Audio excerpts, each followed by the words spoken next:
귀농 기초는 로망이 아니라 생활 전략으로 접근해야 성공합니다. 실제 실패 사례를 분석해보면 성공과 실패를 가르는 원인이 아주 분명해지죠. 귀농 기촌 성공하는 6단계 로드맵, 지금부터 시작합니다.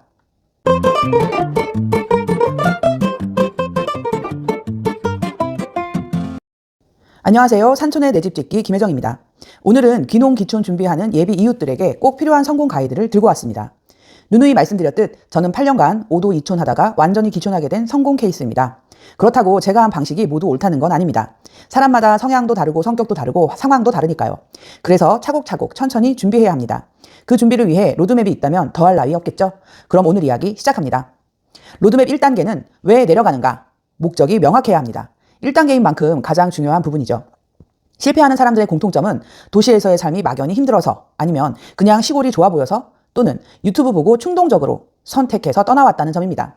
반대로 성공하는 사람들의 공통점은 노후 전원 생활이 목적이거나 정말 농사로 소득을 얻고자 하는 목적이 있어서, 혹은 세컨하우스 또는 5도 2촌이라는 명확한 목적을 가지고 있고, 아니면 부모님이나 연고가 있으니 회귀 본능에 이끌려서 왔을 때입니다. 즉, 귀농은 생계형, 귀촌은 생활형이 되는 거죠. 이걸 혼돈하면 100% 흔들립니다. 저는 전원 생활이 목표였던 만큼 조금 빠른 귀촌에 대만족하고 살고 있습니다.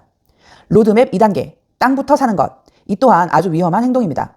땅 먼저 산다, 길이 없다, 농지 전용 안 된다, 건축 불가하다, 되팔지도 못한다. 귀농 기촌 실패의 정석 루트입니다. 물론 성공 루트도 있습니다. 최소 6개월 이상 해당 지역에서 살아보거나 드나들어 보는 겁니다. 그러면서 주민센터, 이장, 부동산, 철물점, 동네 상황 전부를 탐색하는 거죠. 당연히 여름과 겨울을 모두 겪어본 후 결정합니다. 사람도 사계절을 2번은 지내봐야 인연인지 아닌지 알게 되는데 땅이라고 다를까요? 제2의 인생을 사는 중차대한 일인데요. 귀농 기촌 최대 사기 포인트가 토지라는 점 명심해야 합니다. 로드맵 3단계는 수입원입니다. 수입원이 없으면 귀농 기촌은 3년 안에 무너질 거라고 예상합니다. 가장 흔한 실패 상황으로는 농사 수익이 생각보다 안 남는 현실과 주택 혹은 농막의 유지비, 차량 유지비, 난방비 포탄 등 예상치 못한 비용들이 여기저기서 빵빵 터지는 거죠. 결국 다시 도시로 유턴하게 되는 요인입니다. 성공하는 사람들을 살펴보면 연금으로 꾸준한 수익이 보장되거나 농사와 온라인 판매를 연결하는 경우이고, 제일 좋은 건 도시에서의 직업을 유지하며 4도 3촌 하는 것이었습니다. 농사로 수입원을 창출하겠다라는 생각이 가장 위험합니다. 저의 경우 남편은 도시에서의 직업을 유지하고 있고, 저는 웹소설을 써서 소액의 인세를 받지만 귀촌 후 어르신들에게 문해 지도를 하며 추가 수입을 만들고 있습니다. 예상외로 지역별 일자리가 풍부하니 6개월에서 1년 살아보며 사전조사를 하는 것 또한 필수이겠죠. 로드맵 4단계는 사람 관계입니다.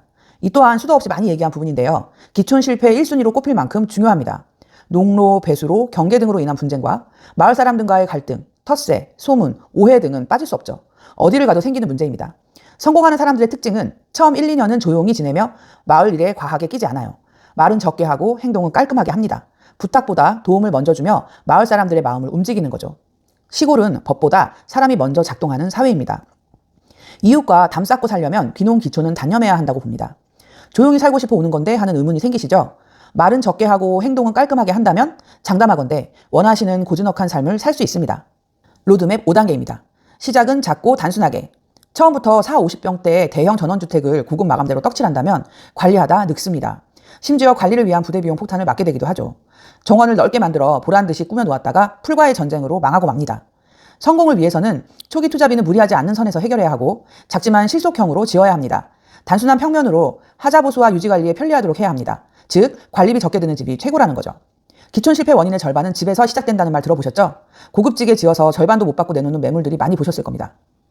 실패 원인은 다름 아닌 관리 불가한 대형 주택입니다. 로드맵 6단계, 최고의 성공 전략은 단계형 기촌입니다. 단계형 기촌이라 함은 1단계 주말체험, 2단계 5도 2촌, 3단계 완전 기촌, 4단계 귀농 전환 여부 결정. 실패 확률을 확 낮춰주는 루트입니다. 바닷물에 확 뛰어들지 말고 발 담그고 손 적시고 가슴 적시면서 천천히 들어가 보라는 거죠. 어떤가요? 로드맵 1단계부터 6단계까지 이해가 되셨나요? 귀농 기촌 성공한 사람들의 공통 공식을 정리하자면 이렇습니다. 땅 늦게 사고, 집 작게 짓고, 수입원 확보하고, 사람 관계 욕심내지 않고, 최소 2년은 적응 기간으로 생각해야 한다. 해야 할 게 많다고 생각하시나요? 하지만 따져보면 정말 기본적인 것들입니다. 꿈보다 계획, 집보다 수입, 자연보다 사람.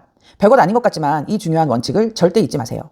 오늘 이야기는 여기까지입니다. 2억으로 내 집 짓기, 전원의 내 집 짓기에 도움 필요하시면 아래에 고정 댓글에 달린 링크를 클릭하세요. 꿈에 그리던 내 집을 갖게 되는 그날까지 여러분 모두 파이팅입니다.